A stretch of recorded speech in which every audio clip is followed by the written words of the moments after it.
You know, I was going to have a little bit of fun and use the track AC/DC from the musical Starlight Express in this opening, and then I thought, I cannot be bothered to deal with the copyright claim.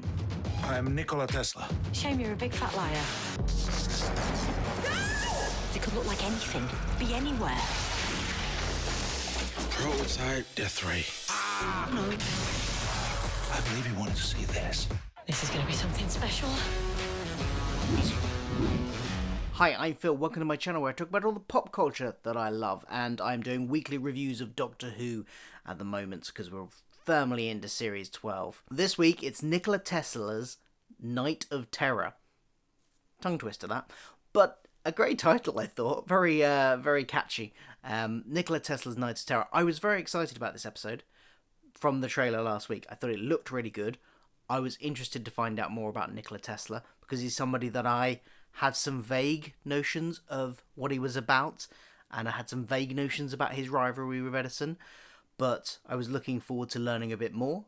So yeah, I had good expectations for this episode going in based on the trailer and that. It looked like a really exciting episode. So it had a lot to live up to, basically. We'll get to whether or not it did it in a minute. Let's start at the beginning. The opening, there was again no cold open, no pre-title sequence, which I said in a previous review, I think it was for Spyfall, it might have been last week, that I quite like the idea of them judging it on a case-by-case basis whether or not they have a pre-title sequence and what best fits the episode.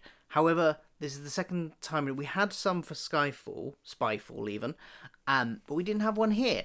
And this episode, I thought actually could have really done with one. That whole first scene that we got after the title sequence, right up until the Doctor bursts in, could have been a brilliant pre-title sequence. So I'm a little bit disappointed they didn't do that. I hope it's not they haven't just gone back to not having the pre-title sequence at all, because, you know, I miss it. I think it should be used where appropriate. You know, sometimes I think last week actually absolutely worked without it, but this week I think it could have done with it. Now, in terms of whether or not this lives up to my expectations, because like I said, I had quite high expectations for it. I thought it looked brilliant from the trailer we got, from the Next Time trailer. There was a lot of action in there. There was some great stuff from Tesla. It looked like there was a great rivalry we were getting set up between Tesla and Edison, and it looked like a real action-packed, fun episode. So whether or not it achieved that is kind of a tale of two halves. I think the stuff with Edison worked really well, and that is in large part down to the actor. Now, I don't know how to pronounce his surname. I'll give it a go. Goran Visnik? Goran Visnik, is that how you pronounce it? Did a absolutely superb job here. He was the standout of the episode. He gave a brilliantly nuanced performance, and all of his reactions to things, his enthusiasm for his work, the way he reacted to all of this alien stuff going on around him, his frustration with Edison and his rivalry there, all of that was performed in such a very subtle, nuanced way, but you absolutely felt, he absolutely portrayed exactly what he was feeling. But it wasn't over the top. It was probably, I would say, one of the best performances I've seen in Doctor Who for a long time, and absolutely the standout of the episode. And his rivalry with Edison was really interesting stuff, and I learned a lot from it. One of the great things about the historicals of the Chibnall era, they've been the highlights of the season. Highlight of season 11 for me was the historicals, particularly Rosa and Demons of Punjab, less so the Witchfinders, which I had some major issues with. But those first two historicals last year were brilliant, and I learnt a lot from them. And the same applies here. I learnt a lot more about Thomas Edison and Nikola Tesla and their rivalry and the general situation of the time that I didn't know before. And I think that's definitely something that this era has very much of a strong point in its historicals. Goran was absolutely the standout as Tesla, but also Robert Glenister did a brilliant job with playing Thomas Edison as well. He is this slimy businessman, this kind of like business comes first, money comes first, will walk over, anybody to get there as well. But at the same time, there were moments when, he seemed to care that his employees had been killed, and I don't think that was just because that meant he had to find new employees. He was talking about having dinner with one of his employees' family. I think he did a good job in portraying, that this was a ruthless, quite underhanded, not very nice businessman, but also he had this sort of human side to him as well. And yeah, good play to Robert Glenister there. Where this episode falls down, I think, is the use of the Tardis team. Apart from Yaz, who in the sort of first half, she gets sort of teamed up with Tesla. The team gets split up a bit. She's sort of left with Tesla. And those scenes between her, I think that did really well. One of the problems last year was that Yaz didn't really have anything to do in Series 11. She kind of felt like a bit of a third wheel to the rest of the stories and the character stories that were going on. This time, I think, here, in this early part of the episode, she comes across quite well. But the rest of the TARDIS team, including the Doctor, don't kind of feel like they're there to just make the plot move forward. There's nothing really from them, especially Ryan and Graham, but even the Doctor.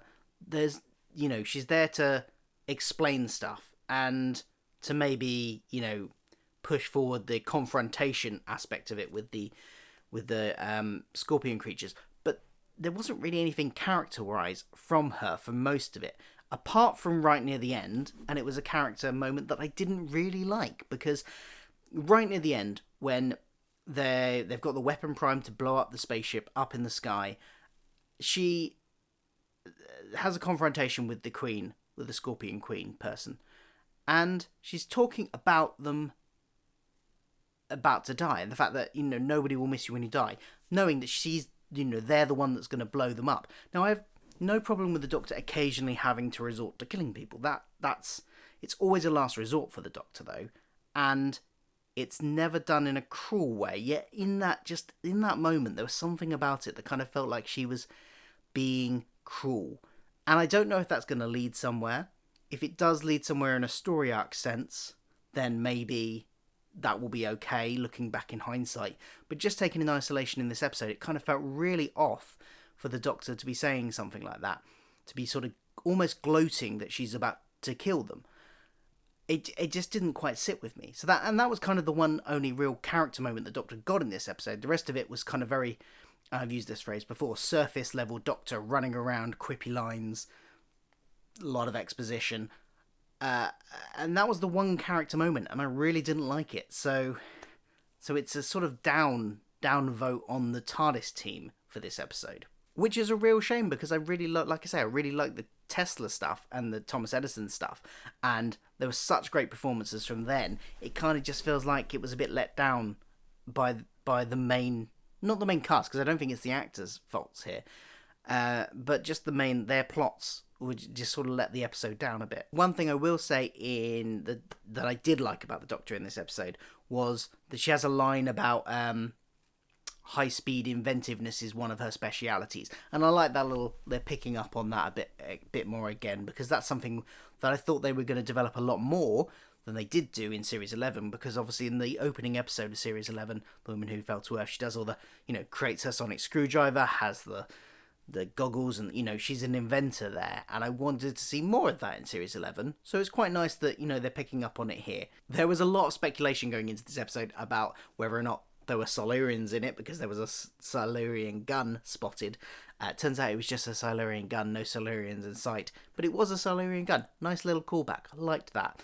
And also whether or not the monsters were Rachnos or related to the Rachnos.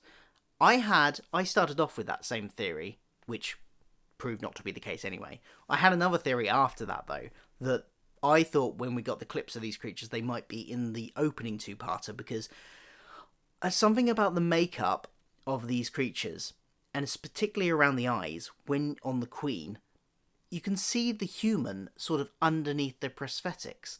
And I kind of came up with the theory that, maybe when we got the line in Spyfall about somebody being their DNA isn't fully human again, maybe they were turning into these creatures, and that's an explanation for it. No, I just think it was a bit of a weakness in an otherwise really good effect and a really good monster suit, but they're just around the eyes, kind of.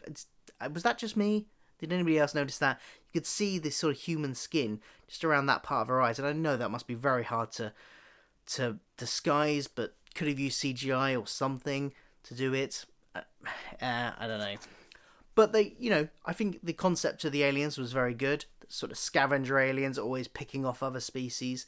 There was some thematic ties there with Edison, because of course Edison famously, hired people like Tesla and would take their ideas, and because they were her employees, he would claim credit for them and reap the financial rewards of their genius. And that's something that I knew already going into this, and hence was able to pick up on these sort of parallel themes. But I think it's quite a nice parallel there to pick up on. So yeah, this episode probably not as good as I was hoping it was going to be. I was expecting it to be. Still better than last week's episode, though, I will say that. It was still a fun episode to watch. Generally, the pace and the excitement was quite fun.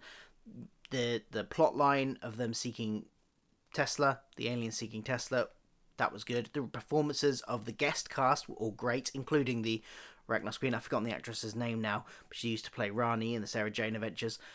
All great stuff there. But just let down very much by the lack of use of the Tardis team, I think. That kind of just felt like they were standing around. Anyway, let me know what you think in the comments below. Did you like this episode? Do you share my thoughts about the Tardis team? Maybe you think I'm completely wrong about that, in which case please do tell me below, in a polite manner, of course.